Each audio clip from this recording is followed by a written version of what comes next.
Hello, viewers. I'm Dr. Rajiv Kovil here, and I'm bringing you the next edition of Diabetes News Nucleus. This is an initiative by MedTalks, and it's supported by Mankind Pharma.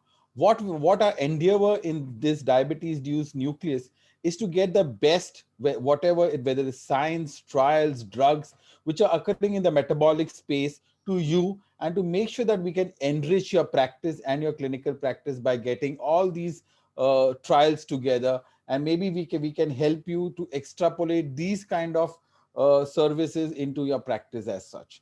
So today, before we go on to the topic of the month, let me first speak to you about certain headlines which have actually caught our imagination over the last month.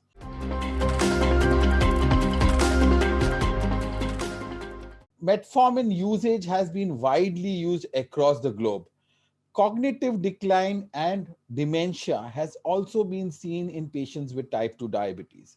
Sometimes researchers have believed that insulin resistance seems to be the pathophysiological defect for cognitive decline and dementia. A new research, which has been published in Diabetes Care in October, speaks about patients who have been followed up for 6 years, 1,000 patients in Australia in a memory clinic. And what they showed is that when metformin has been used as compared to other oral antidiabetic, metformin has been associated with lower cognitive decline and a reduction in dementia. So probably another new feather in the cap of metformin. Metformin has been widely used in many other indications other than diabetes. It's in PCOS, in arthritis. There have been studies to improve or increase the longevity of life. This seems to be another feather in metformin. And another study which actually came about this month itself, called as the Fidelio DKD study. Now, diabetes kidney disease has been prevalent across the globe, and almost 30 to 40% of our patients with diabetes have some form of chronic kidney disease. Now, over the past 2 decades, ACE and ARB have been the mainstay of treatment for diabetic kidney disease. And only last year, we had Credence, canagliflozin, and as well as dapagliflozin this year, we looked at SGLT2 that they can prevent the progression of diabetic kidney disease. This month, a newer drug by the name of finerenone. Finerenone is a non-steroidal, very selective mineral receptor corticoid antagonist. So it's an MRA group, very similar to spironolactone, but much more selective. Now, smaller studies few years back had shown that it could prevent the progression of chronic kidney disease in patients with type 2 diabetes. This present study, which looked at close to 5,000 patients with diabetes kidney disease with an EGFR in stage 3 chronic kidney disease with harder endpoints in terms of gross proteinuria, were followed up for 2.6 years. And this study, which is called as the Fidelio DKD study, published in NEJM this month, with George Bakris as the principal investigator, shows us that there's an 18% reduction in primary endpoint. And what was the primary endpoint? Again, harder endpoint. It was a 40% reduction in EGFR and renal death. The secondary endpoints were the 3-point MACE and hospitalization due to heart failure, where there was a 14% reduction in the secondary endpoints. So put together today, we have, apart from the ACE and ARBs, we also have SGLT2 inhibitors, and we have this newer selective MRA. So it actually strengthens all of us, our armamentarium, in preventing progression of chronic kidney disease. The third very interesting article which appeared, which actually was spoken about at the virtual meeting of the American Public Health Association, was about how whether we can remotely manage gestational diabetes and pregnancy-induced hypertension. Now, GDM and PIH have been real big problems in the developing world and as well as in India. And with this pandemic, we have understood that we are not able to kind of manage this on a face-to-face basis. And this meta-analysis published shows that this remote management of GDM or PIH was almost equivalent to a face-to-face management of patients with gestational diabetes and PIH. So again, the pandemic has actually made us more, what do you call it, more friendly towards technology. And GDM and PIH have been public health problems, and these are problems which we can actually manage with the use of telemedicine. Now let us come to the topic of the month.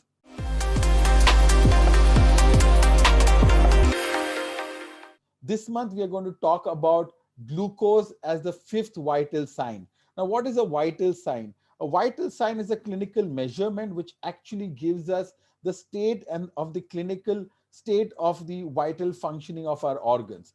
Till now, we have temperature, pulse, respiratory rate, and blood pressure as being vital signs. Today, we are going to discuss whether glucose can be a vital sign in our management. And we have none other than Dr. V. Mohan here to discuss this very important topic. Dr. V. Mohan is the chief diabetologist of the Dr. Mohan's Diabetes Care Center, which has got 52 centers across 9 states in India. He's also the chief and president of the Madras Diabetes Research Foundation, which is the most premier research foundation in the field of diabetes in Asia. So, Doctor, welcome. Thank you so much for being here. Thank you for sparing your time. Today, we're going to speak about this very important topic that lot of trials, lot of prospective trials have shown that glucose seems to be a very independent marker, irrespective of whether it being in a patient with diabetic or not. Just hyperglycemia seems to be a predictor of mortality and other events in patients who are hospitalized. So first, we start with this. What is your opinion on glucose being a marker for morbidity and mortality? I think it is very well known fact that hyperglycemia can profoundly influence any outcomes of any disease, particularly in a acute situation. And I think we don't have to search more than the COVID pandemic itself. I think almost every report in the world from every country has shown that those who have uncontrolled diabetes, we look at just the mortality rates of all those who died due to COVID-19, and we just look at among those who died, what is the percentage of people who had diabetes?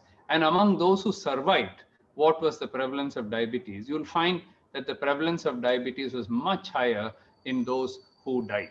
That's the first point. Second point is we look at those who survived versus those who died and look at the A1C levels of the people with diabetes. You will find that among those who survived, the A1C can be 7.8, 8, 8.2, whereas you will find that in those who died, it will be 8.9, 9, 9.2, and so on. So there seems to be even a threshold. I have reviewed 1 or 2 papers in this, and somewhere around 8.5, 8.6 seems to be the, if you construct an ROC as where the maximum mortality occurs, somewhere around 8.5, 8.6. So even above 7, there is some limit. But beyond that, if it goes, then definitely mortality increases. Now, we also know from earlier studies, the Vandenberg studies from the Netherlands, and also the studies from the medical ICUs and the surgical ICUs produced different results. In one set of patients, very tight control was needed. In the other set of patients, we didn't need really that much tight control, but some degree of control. In fact, in some situations, over tight control of diabetes can also be bad because hypoglycemia can trigger arrhythmias or sudden deaths and so on. So to put it in a nutshell, I think glucose levels are very important. And it's not just hyperglycemia alone, but hypoglycemia also. And many of these can be silent because remember, the patient is in the ICU or in hospital and he's not going to tell you, I have increased sweating and I have tremors and I'm feeling hungry and so on. He's not going to tell you all that because patient is probably in a coma or something. So that is where I think the glucose levels, continuous glucose monitoring becomes very important. So apart from the temperature and the pulse rate or the blood pressure or the oxygen saturation or all other things that we measure, I think today glucose has emerged and it's being called as the fifth vital sign, and measuring that has also become very important. Thank you so much, sir. So when we have hyperglycemia in hospital, there are multiple factors which actually govern that hyperglycemia. Many a time we do a point of care checking at one particular time, but we don't know what is the patient's variability in terms of food, Sometimes procedures are delayed, sometimes an event may occur. So many things can occur, sir. So do you think that that point of care that is done, maybe sometimes we do it 6 times a day, 7 times a day, but the intervening period, is there a need that we need to find out what the blood sugar would be of these patients? Definitely, because see, let us say we are measuring it 3 times a day, 4 times a day, 5 times a day. Beyond that, how can we keep on poking the patient?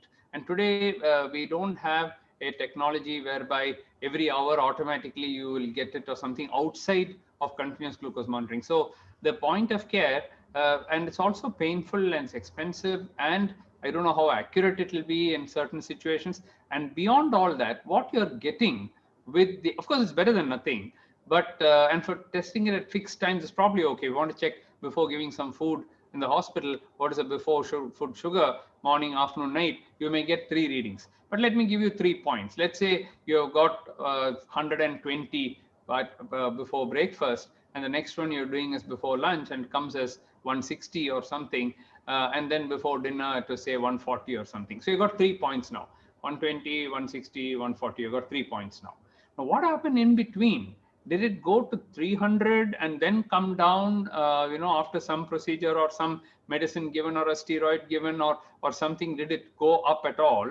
Or in between, due to some insulin working, the sugar went down to 50, 60 and then came back. And that point when you are testing, it is actually 140. And in between, it went very low. We don't have a clue. So if you say, join these dots, it's like joining the dots, this game that we play, join the dots. So you can join it like that, you can join it like that, you can join it, there's a million ways you can join it, but there's only one true thing which actually happened out of those million possibilities. Absolutely. Only one true thing happened where the sugar went in a particular way and then went and then reached that particular point. So that is where I think continuous glucose monitoring today has become almost the state of the art. And by using continuous glucose monitoring, what you're getting is like a video of the whole thing. Now, suppose you're sitting here and talking now. Now, whatever I'm talking, the video is capturing. Whatever you're talking, it's capturing. If, on the other hand, they just caught us once when we came and then once when we ended and say, now you fill in the blanks, what they said in between. You're not going to get that. A picture doesn't tell you that. Whereas a video will tell you everything. It will tell you, you can take snapshot of that also if you want. Plus, at the same time, I'm going to tell you what happened in between also. So that is where I think instruments like the continuous glucose monitoring CGM have really come into play. Not only in an acute situation in the hospital, but in the day-to-day life of a patient. So take it outside the hospital care. I'm talking about, let's say, an ordinary diabetic patient who's just, an active person who he goes for his tennis. We don't know he's taken his insulin or tablet. We don't know during that, the tennis sugar went up or went down or he's gone swimming, whether during that swim the hypoglycemia is setting in. We have no idea at all. Whereas if the patient had something on, it is even possible when they're running a marathon, they can say, oh, that's my sugar. Okay, it's going low. I better drink something. These are actually happening during the marathons and so on. People are wearing devices which give them continuous glucose monitoring. And after seeing that, they're able to take a drink or take something and keep their sugars from going too low. So outside of the hospital, it has already become a reality. And type 1 children or adults with type 1, both in US and UK or in Europe, are hardly treated without continuous glucose monitoring. It's not considered standard of care at all. If you say once in a way I'll check my sugar, that is not even accepted. And we have got a long way to go in India, because when you talk about our patients doing continuous glucose monitoring, they say, why should I do that? And so on. How can you not do that? Don't you want to know whether your sugars are going high or low? I mean, how can you do it without that? How can you do it without a cell phone? It's like asking, well, we lived in those days, where we used to make trunk calls to abroad, and whenever we wanted to talk, book it 2 hours earlier, and then wait for the call to come. Why do you need a phone where you can call anytime you want? Why do you want a cell phone where you can call? See, the technology has changed so much that the world has changed. So like that, I think in our field, this is what has changed. Don't cardiologists do Holter monitoring to find out the moment they find some extra beat coming, VPC or something coming in there, they immediately say, better put a Holter. I want to see how many times 24 hours it occurred. Based on that, I'll decide whether to treat. And if some heart block is coming, I may put you on a pacemaker. The whole treatment changes based on that. So I think we as diabetologists and endocrinologists should now adopt that technology and say, this glucose is very important. It's as important to determine the prognosis as anything else, and therefore we should also get on to continuous glucose monitoring. Thank you, sir. What sir has been saying is that from probably the most important person in diabetes in India today, that all of us need to adopt technology, and world is becoming flat. So on that basis, so there this diabetes care article which actually compared real time CGM versus point of care users, and you had better time in range and better mean blood glucose, and these were in non ICU patients and not actually in ICU beds. Secondly, even in the US, the CGMS has not got an indication for hospital care. So even those where the help of real-time CGM with the help of Bluetooth, it was given to a central iPad, and then instructions were given to the nurses. They still had to go and do a point of care blood glucose checkup just to confirm whether it was done. So do you think this is really a hypothesis generating study, and in future it would be the mainstay of treatment where patients in hospital would be on a real-time CGM with a smartphone and connected to a central port, and one would just sit and view the glycemic variability of patients as we have a central monitor in the ICU. Do you think this will become a reality? I think it's a game changer. Definitely, I've read that article where he says it's a fifth vital sign, Mhm. and I couldn't agree more. And this actually shot into, see, they say that necessity is the mother of invention, and in this case, a necessity was COVID-19, and they were not, brave enough to go near a patient with COVID and actually do the blood sugar. And if somebody's got COVID, even the healthcare professionals are scared to go there. So although it was not approved, as a temporary basis, because they had to do it, they started using CGM, saying this is the only way. We'll connect them to Bluetooth and then stand at the foot end of the thing, so many feet away, and watch the sugars going there. When they started doing that, I remember that we had calls with Dr. Umperes and others during one of the calls, and he said, for the first time, we are doing this sometime in March or April. He said, for the first time, I'm doing it. I said, you know what? We are already been doing this. Now, at that time, we didn't have, see, we got Libre only very recently. The real time started only recently, only in October and November we got it. But we had the Pro. So what we used to do with the Pro was you don't get it like that anytime unless you scan it. So the protocol I have followed for the last 4 to 5 years, I would say we are far ahead of, or at least in time, than what US or this. But we have not published a paper on it. As I published several other papers on Libre Pro, but not this particular one. For me, it is standard of care. So what happened was, when a patient gets admitted, for the last, say, from 2015-16 onwards, a patient gets admitted to my hospital. Now, he's either getting admitted for a tight control because of a foot infection, or he's going for a surgery, cataract surgery, or he is going to get into ICU, or he's going to get into some kind of situation where there is a sense of urgency. We need about 3-4 days observation, and throughout the day we need the observation. So what we used to do was, we used to stick this patch on this patient. The moment he gets into the bed, the first thing after the signature, the thing is done and the address is written and so on, patient has gone and got admitted, temperature is checked like the vital sign, blood pressure is checked, the temperature is checked, pulse is checked, and then this thing is put on, the sensor is put on. So we already accepted it as a standard of care, as a fifth vital sign. Otherwise, why should we do it as along with everything else? Even the case sheet is not written. Before that, this is put already. Nice, okay. Nice. And so we put that, and then we start the scanning. Then every 2 or 3 hours we are scanning it, because you can scan it any number of times and you'll get the graph up to then. So suppose the patient is admitted in the morning at, say, 7 o'clock, and I am going for rounds, let's say at 10:30. Just before I come in, they would have taken the graph and they'll say, this is the graph of the patient as it is now. Then I'll say, all right, we'll adjust based on this. And by the time I come in the evening for rounds by 5:36, 15 minutes before that, you take the next reading and keep it. So by the time I come in the evening, the next graph is taken. So I know from the time he got admitted how the graph has been behaving. I also know how sensitive the patient is. I know how much we have given a certain shot of insulin. The first insulin shot is always arbitrary. Whatever you calculate, so many 0.1 unit per kilogram body, whatever you calculate, it's always arbitrary because biology is variable.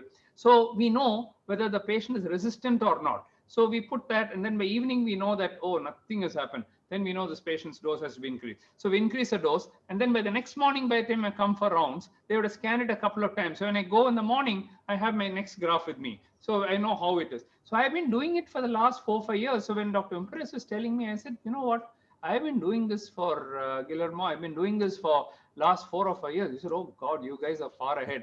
Well, it's not approved. He said, I said, who should approve it? We should try it and see, it's not a question of, I'm not harming the patient. Nothing has gone wrong by using, I'm just using technology where, to check the pressure, you have to get approval. What approval?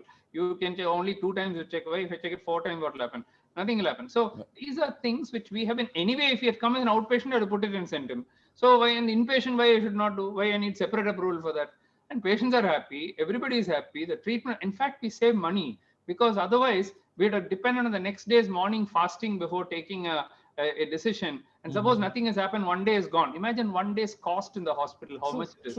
Even if you can save 1 day's admission in the patient, that's much less than this 2,000 that he pays for this. This is not like a lakh of rupees or something. It's 2,000 rupees, So it's like doing a C-peptide or doing some test. With that, you're getting, and not only that, after he gets discharged, he's going to go home with that. So he's going to get another 10 days or 11 days of reading anyway. So he's not wasting it anyway. So that's how we started.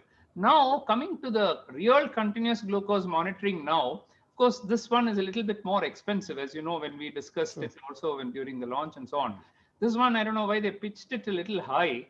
So the cost, of course, if you compare with other machines, other companies thing, it is still cheap. But compared to the Pro, this one is double the cost. So like 4,000, 5,000 rupees. So we have to spend that. But the advantage is that you can get real-time thing. So if you are able to, and then the software is just being introduced in India, which I'm sure we will. There are some, unapproved software, but the real software will come. So I envision a day not very far off, maybe in the next 3 months, 6 months, when every patient, when they are admitted, gets this fitted, and then through the Bluetooth, we have the screen, showing the computer screen, computer to the computer, and in the computer or onto a laptop or onto an iPad or something. So as you go near the patient, as they are describing, okay, this thing came down, is the whatever else is symptoms and so on. And by the way, this is his blood sugar graph, which you can, okay, it's showing like that. Okay, there's a little dip there. So let's, correct that and correct this and so on. Or maybe give him a little bedtime snack at this time, something. See how precise diabetes treatment has become. So this is true precision diabetes according to me. And I don't think, of course, maybe we should do a trial and then publish it if that is to be done. So be it, we will do that. But I don't think there is anything wrong in doing it. And I think it is a state of the art. And if you know what, if you don't watch out, our colleagues will beat us to it. So if we diabetologists were very slow in adopting this, cardiologists treat it like, put that also because I want to see the glucose level also. They are very fast in adopting technology. We only, should we or should we not? Is FDA approved it? You tell them to approve it, they'll approve it. You tell them it's a useful technique, fifth vital sign, any FDA committee will approve it for you. You will have to tell them, don't wait for them to come. They don't know about this and they don't have to, oblige you. Maybe a similar prospective trial, sir. If you could start, we could all pitch in a multicentric trial like this, where you have a POC versus a real-time CGM. Correct. And these people are just 100 patients, 50 on each side. We could have a much larger and actually, and this could actually be a standard of care in future.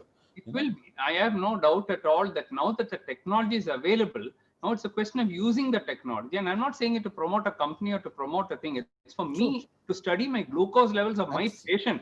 And as I've always been saying in so many webinars, this is not a new idea I've had now. In 1985, working as an Alexander von Humboldt fellow with Professor Pfeiffer, that was my whole year's project. For a whole year I waited, because we didn't have small devices. They had big machines. In that itself, it was so, insensitive, inaccurate, that at the end of a year, we decided to drop the whole project. We said it's not working out. It was giving all funny readings and all kinds. It was giving continuous glucose, but it was giving all funny reading, completely wrong. And so then we said, no, the technology is not arrived. And this is 85, So it's taken us 35 years now to get there. But now when it's come, why wouldn't I adopt it? 35 years ago, I was ready to adopt it. Now we think I'm not ready to adopt it. So I've been kind of waiting. It's like giving a laddu in our hand or something. We're just waiting for it to come. I haven't got the laddu. Should you eat it or not?